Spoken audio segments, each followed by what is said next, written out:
Good morning, children. This video is created in order to make an understanding about how the equilibrium level of income is determined in the economy. So, as stated in the previous class, there are two approaches for the study of equilibrium. One is the aggregate demand and aggregate supply approach, and the second one is the savings and investment approach. So, even though there are two schools of thought, that is a classical school and Keynesian school of determining equilibrium level, we are going to limit our study only to the Keynesian theory.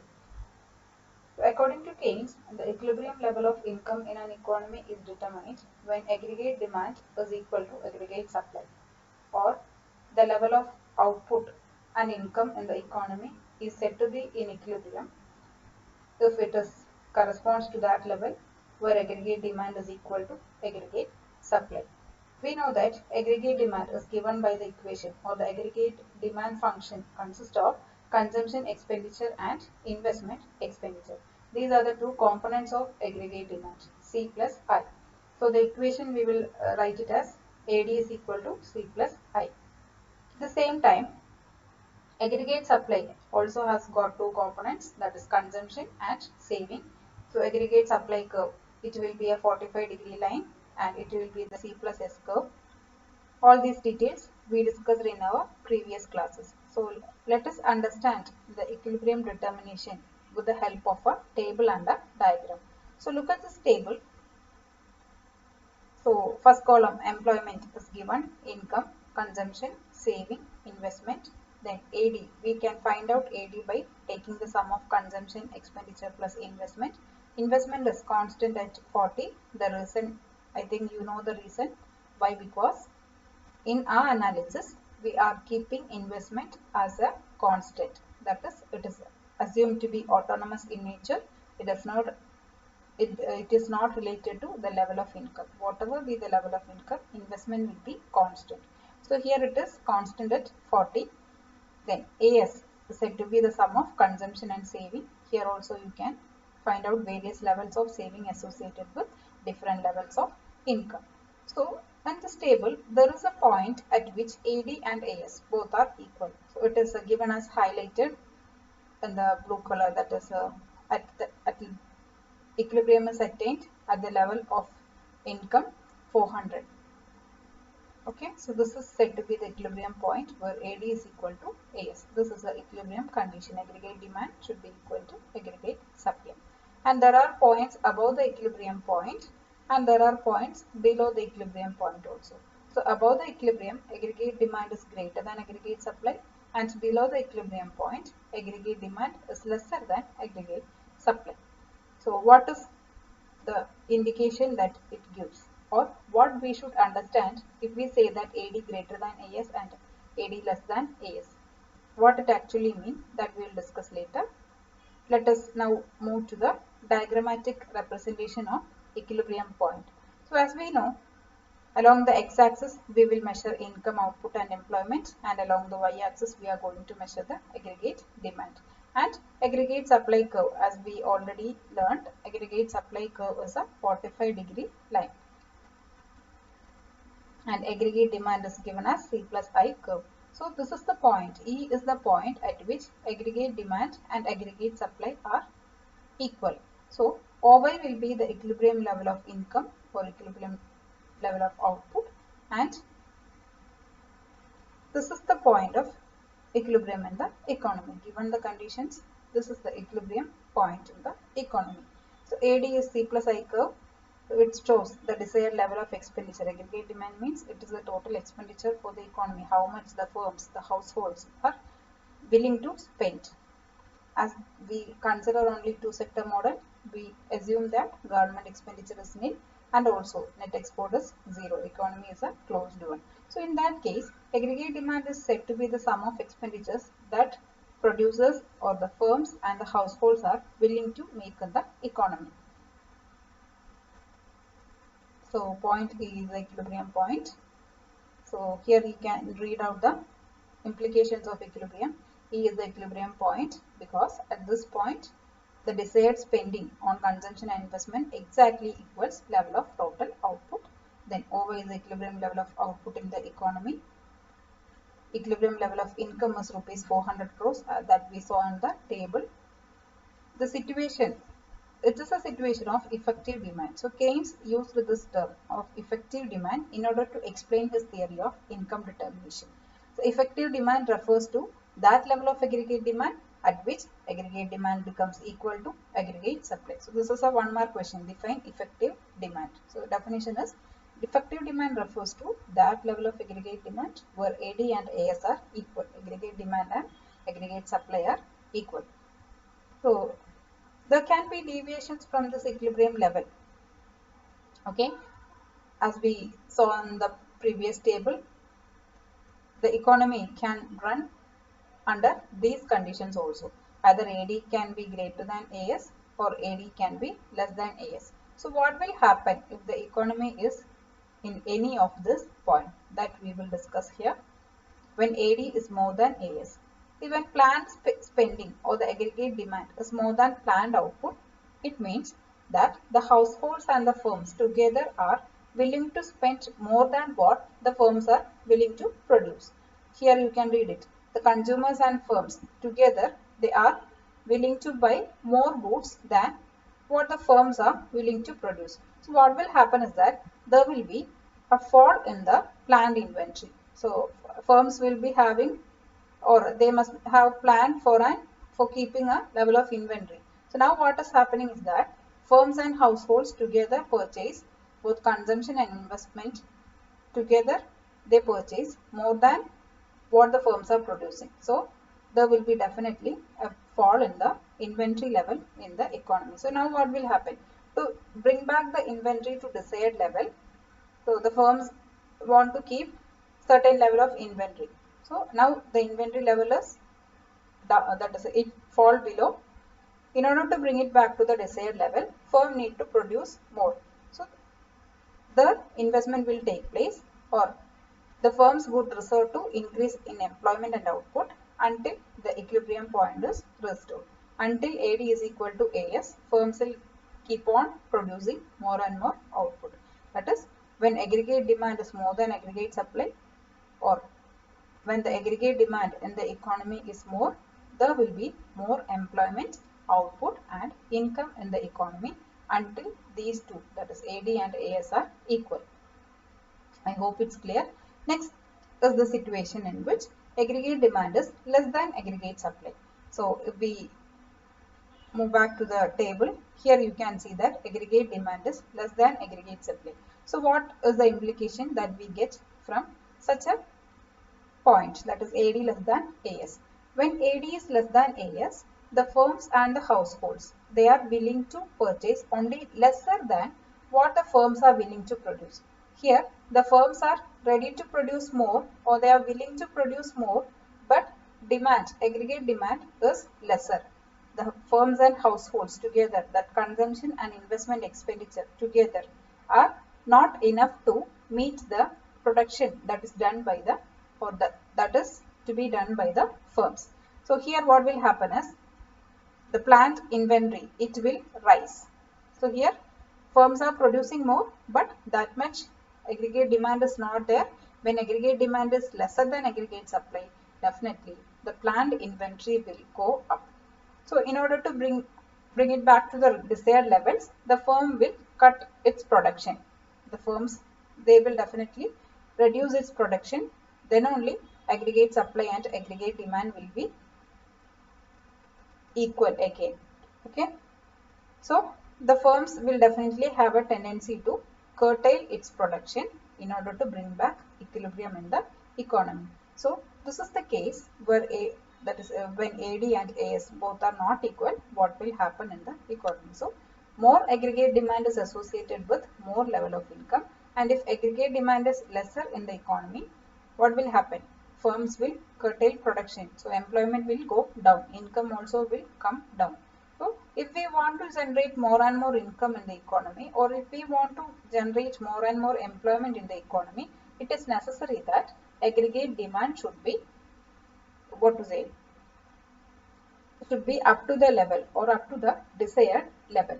So with this theory only, Keynes helped the US economy to come out of the Great Depression. So he found out that the Great Depression of 1930s is mainly because the fall in the aggregate demand. So in order to boost up aggregate demand, as the firms and households, they are not willing to spend more. So the government must step in to create more demand in the economy. That way, he came up with what is known as the new economic policy.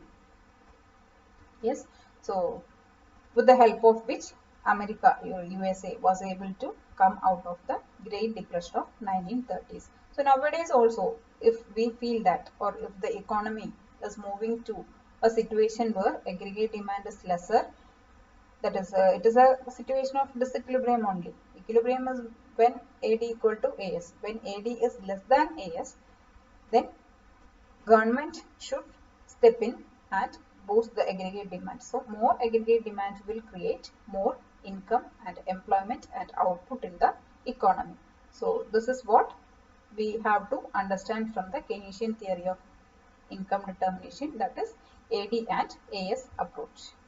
So next comes the saving and investment approach. So according to saving and investment approach, equilibrium is determined at the level where planned saving is equal to planned investment. So this is the equilibrium condition. According to the S&I approach, planned saving and planned investment must be equal. Then only economy will be in equilibrium. So here income is given, consumption. We know that when we subtract consumption from income, we will get saving, and investment, as it is autonomous, it is constant at 40. Here also, see in the first table, from the first table also we can understand this. That is, here saving and investment are equal at when income is 400.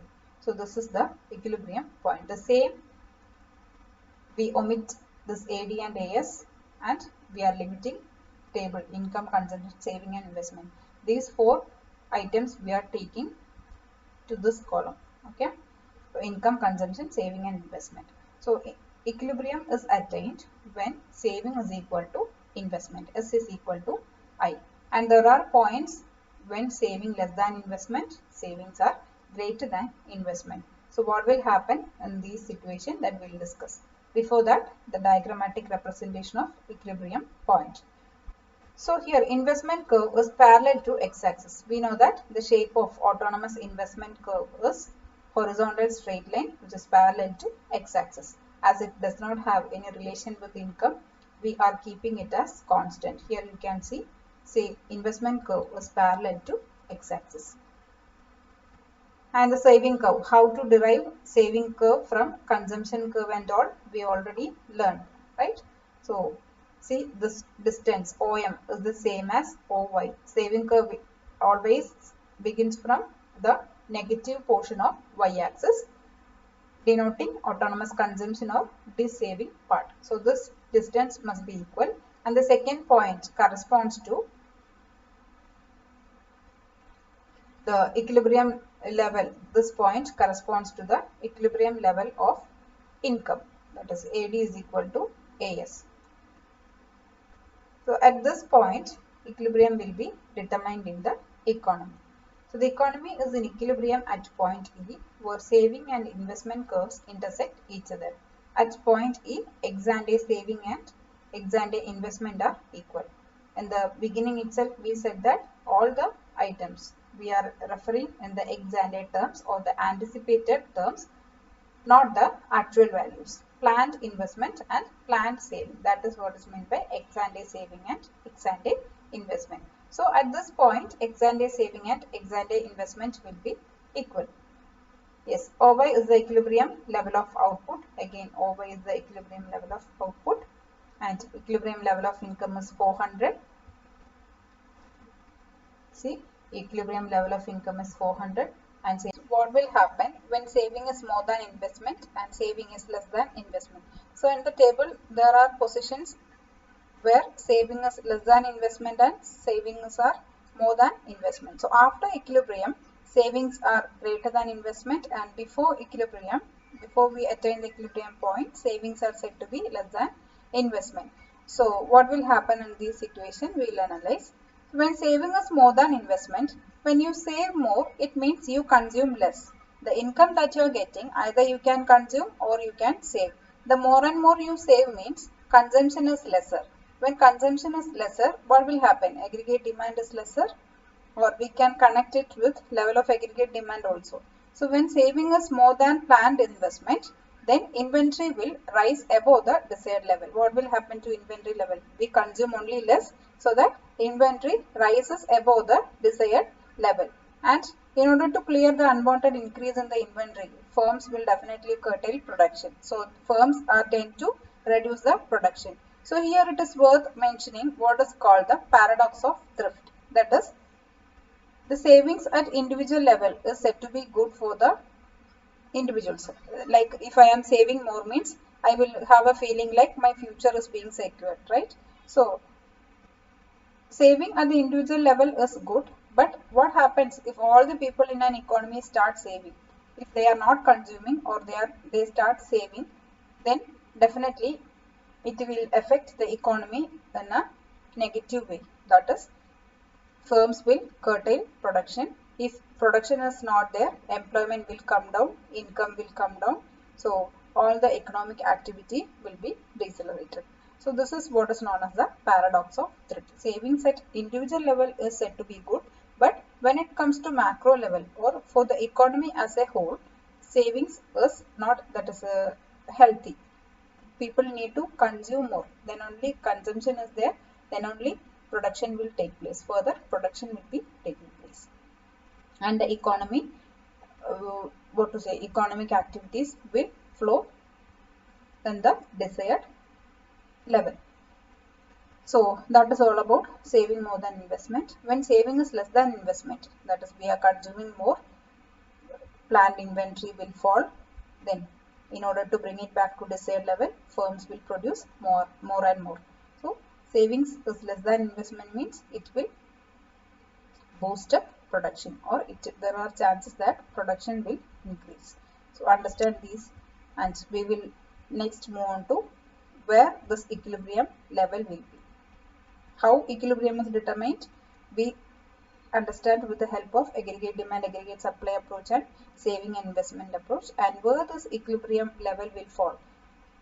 So according to the classical theory, they believe that the economy will always be in equilibrium at the full employment level of income. See, full employment level will, that is, equilibrium corresponds to, always it will correspond to the full employment level of income. By full employment, we mean absence of involuntary unemployment. We already finished our discussion about types of unemployment and all. So now you can relate it with your previous learning. That is, full employment refers to absence of involuntary unemployment. So according to classical economists, an economy is said to be in equilibrium at full employment level, or there will not be any involuntary unemployment. But as far as Keynesian theory is concerned, equilibrium can be obtained or equilibrium can be achieved at any of these three levels. That is, either it can correspond to full employment level of income, or it will be less than full employment level of income, or it can be more than full employment level of income. So three general or three types of attaining equilibrium. Okay. So first let us discuss what is full employment equilibrium. So it refers to a situation where aggregate demand is equal to aggregate level, that is aggregate supply, at full employment level. So in an economy, there must be a level at which all the resources will get fully utilized, or all the people who are ready to work at the existing wage rate and who are capable of doing that work will get employment. So corresponding to that level, aggregate demand and aggregate supply will be equal. That is known as the full employment level of equilibrium. There is absence of involuntary unemployment, but rarely it will happen.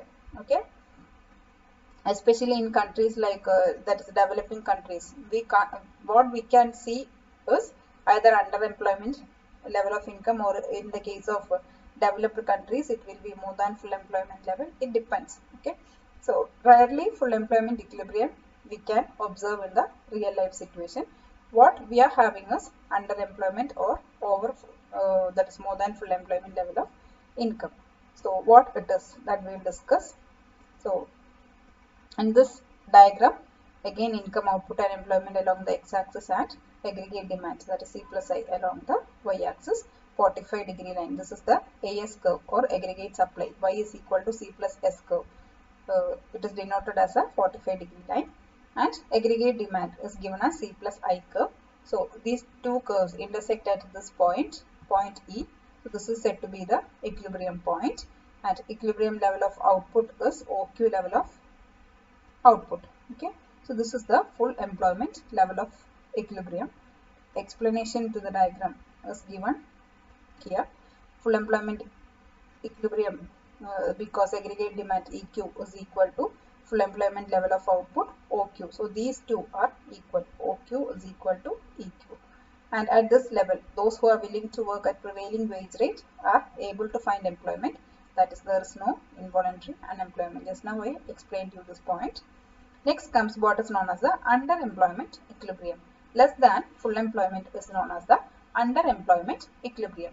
So AD and AS can be at equilibrium other than full employment equilibrium point. So there are points in the AD curve or in the AS curve, or there are intersections of both these curves other than the full employment point. And two such kinds are, one is underemployment equilibrium and another one is over full employment equilibrium.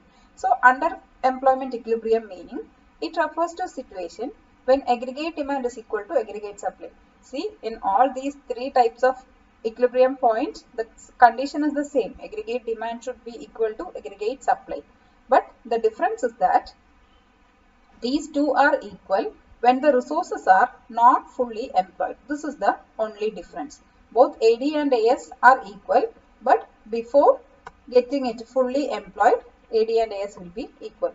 The resources are not fully employed. That is the meaning of underemployment equilibrium. It occurs prior to the full employment level. So equilibrium occurs before we attain the full employment level. Okay, so look at this diagram. This curve AD, that is full employment level of, if an economy is to have full employment level of equilibrium, AD must be this much. See, this much. Okay, so this distance said to be the aggregate demand if the economy need to attain full employment level of equilibrium. But in the actual situation, or actually aggregate demand is this much only. See, so the difference which we can, this much difference, AD falls short of full employment level. Okay, so aggregate demand, actual aggregate demand is lesser than what is required to attain the full employment level. So such a situation is known as the underemployment equilibrium. Okay, so in the real world, or the actual level of output will be OQ1, whereas full employment level of output is said to be OQ. So OQ1 is lesser than OQ in the case of underemployment equilibrium. So all these points are written here. You can have a look. Next comes the over full employment equilibrium. So it refers to a situation, again AD and AS are equal, and this equality occurs beyond the full employment level of equilibrium. Here, after reaching the full employment, AD and AS are equal. Such a situation is known as over full employment equilibrium. So in this diagram, the economy is at equilibrium, that is full employment level is obtained if AD is this much, but actually AD is higher than that. Aggregate demand is higher than what is required to attain the full employment level of income. So actual equilibrium point is said to be G, and actual employment or output in the economy is this much, whereas full employment is only this much. So equilibrium occurs after the full employment equilibrium point. Okay, so higher than the full employment, that is known as the over full employment equilibrium.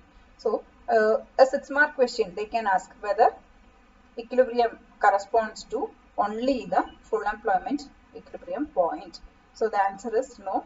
There are points in which equilibrium occurs other than the full employment equilibrium. Okay, I hope it's clear.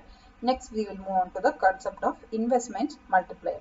So Keynes contributed this most important term for in economics, that is investment multiplier. So what it is, or what is the significance of this term, we will analyze now.